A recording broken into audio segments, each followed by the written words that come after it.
Hey, my name is Christopher. How are you? It takes a lot of courage to be openly gay in Japan, but it can also be one of the most noblest things you can do. On October 11th, 1988, National Coming Out Day was founded in California. 2 months later, I was to be born in Roppongi, Tokyo. Nobody chooses to be gay or straight. It's all brought onto you.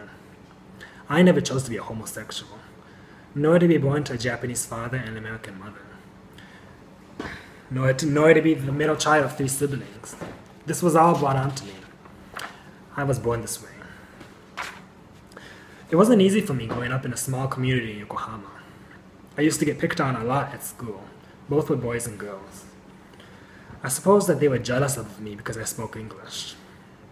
It was hard for me to make friends, so instead I decided to make friends with books. The Chronicles of Narnia, The Wizard of Oz, Walt Disney. These were my friends. 13 through 16 were the ages when I realized that something was different within me. I had this funny feeling against boys. I never knew what the word gay meant. Such a word was never discussed inside my house, nor outside. But that strange feeling of against boys always remained in me. My mother would often remark, "Look how feminine that man is," or "Girls are too masculine and pretty." These words filled my mind with negative thoughts for a while. It also gave me fear against homosexuality. Growing up, I was never sociable. My older brother and younger sister took all these qualities from me. I was very quiet and shy. I was constantly absorbed in reading and drawing.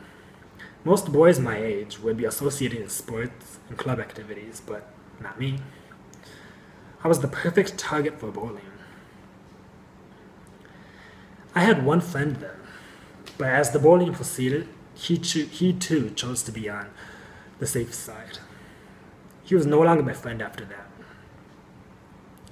Reading books is not a bad thing, but books do not respond to conversations. So when you have something on your mind, when you want to speak something out loud, it's not really the best thing to do, to be talking to books, you know. And I felt hurt a lot. I felt really lonely a lot. If only I could have realized then that I wasn't alone, that there were other people like me. My sophomore year, my final year of high school, was relatively decent, but a lot of LGBT students go through a lot of pain during the high school years. It wasn't so much painful for me then, but I was put into a different class, those majoring in mathematics and science. It was a big change for me. People were actually nice, really friendly. I started opening my mouth and making conversations, and I made a lot of friends then. I had my first crush on a boy. He was so hot, amazingly handsome.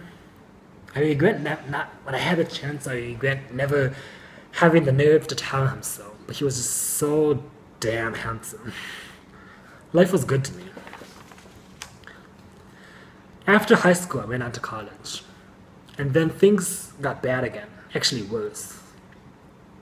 I once again became timid and shy, avoiding being sociable, making friends. My past memories would come back to me again and again and again, telling me how much of a worthless son of a, and how miserable I was, how weak I was. I was my own bully.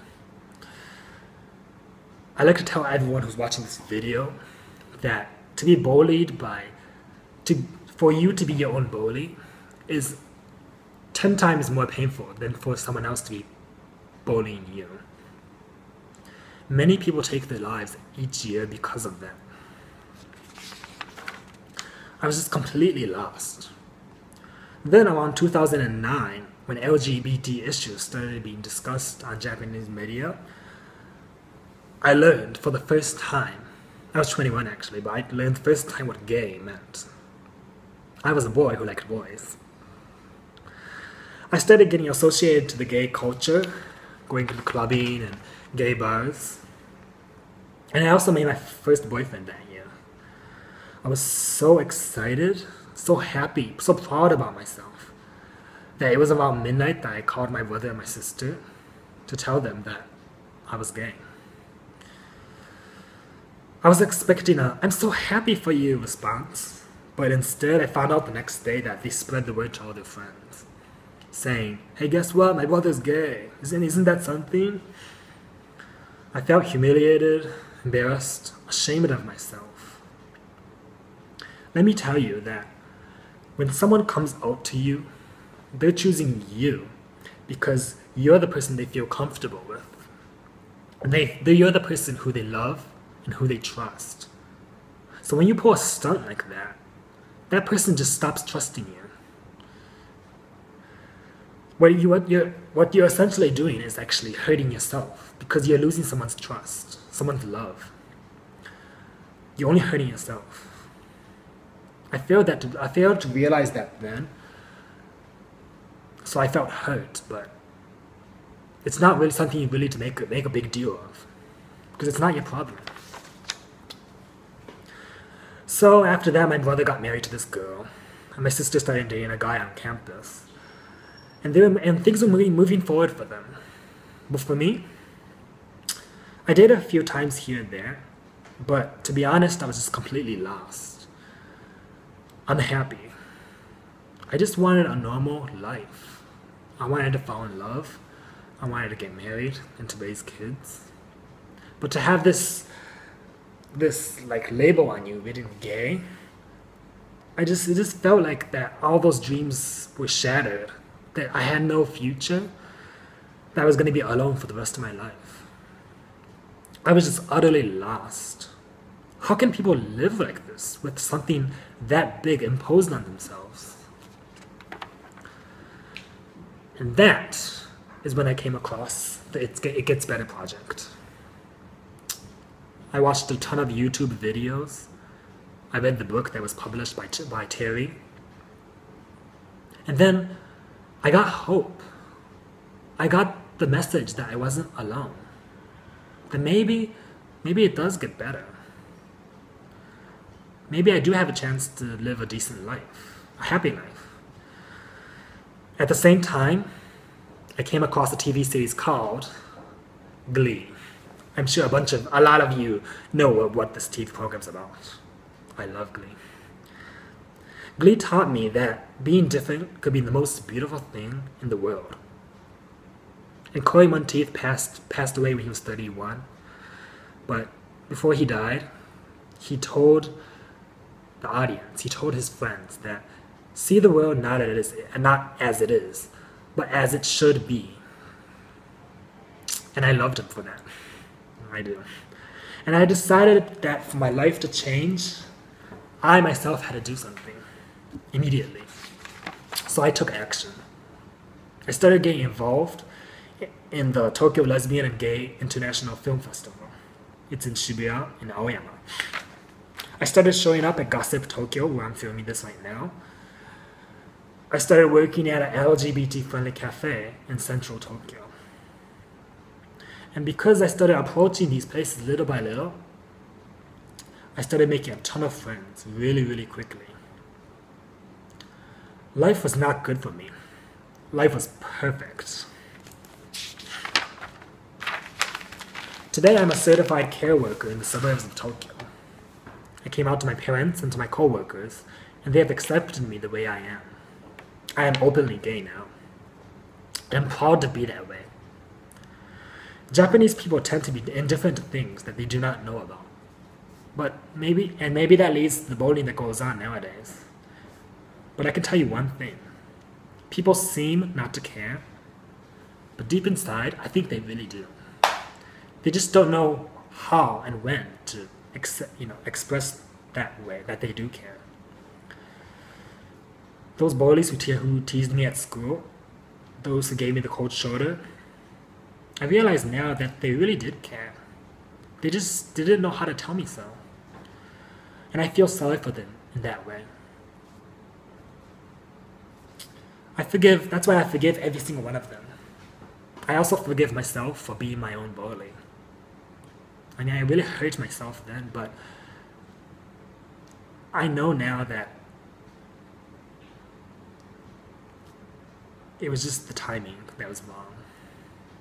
It was just the timing, and I really wasn't ready to say this word, but now I think I'm ready. I think I'm really ready to say that I love you. I do care, and people do, and people love you for who you are. So don't be afraid. Speak out loud.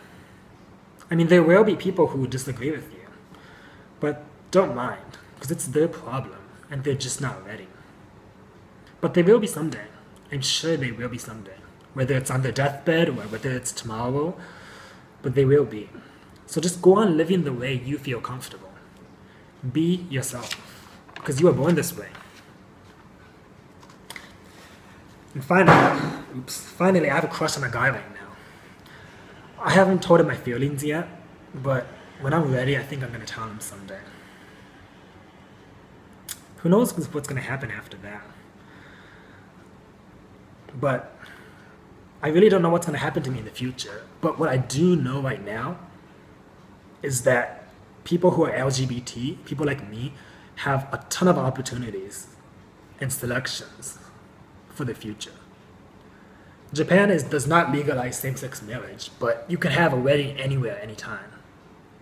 And if you really want a partnership, if you really want to be married against the law, you can always go to the States or a few countries in Europe. A lot of Japanese couples do that, and they do get married. And to raise kids, there are like a ton of spouses right now in the States who are getting married, who are raising kids. And Japan, little by little, is starting to become accustomed for same-sex couples to raise kids. So there's always a way. As long as you have enough income and the support, there is a way. So don't give up. Don't give up your dreams and your hopes. I'm really, really happy now. And even if you're unhappy right now, if you just keep on living and not give up, you will be as well. So let's work together and build a safe environment in Japan, because it does get better.